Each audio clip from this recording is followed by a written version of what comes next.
প্রথমবারের মতন বিপিএলে আত্মপ্রকাশ করতে যাচ্ছে নোয়াখালী।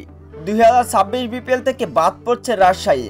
25 বিপিএলে একের পর এক দুর্নীতি, প্লেয়ারদের বেতন না দেওয়া, অনেক রকমের অস্বাভাবিক কর্মকাণ্ডের জন্য অবশ্য 2026 বিপিএল থেকে বাদ পড়ছে রাজশাহী।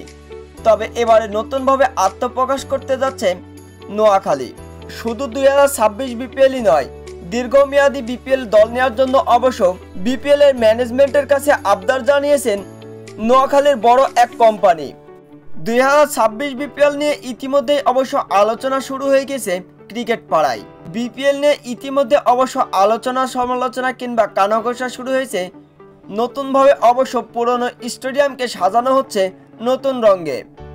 রাজশাহী স্টেডিয়াম কিংবা বরিশাল অথবা বাংলাদেশের প্রত্যেকটি আন্তর্জাতিক স্টেডিয়ামকে সাজানো হচ্ছে নতুন রূপে, কেননা 2026 বিপিএল হবে অন্যরকম এক আঙ্গিকে। তাই তো 2026 বিপিএলে প্রথমবারের মতন আত্মপ্রকাশ ঘটতে যাচ্ছে নোয়াখালীর।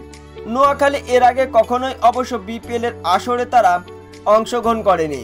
প্রথমবারের মতন বিপিএল এর আসরে অংশগ্রহণ করতে যাচ্ছে নোয়াখালী।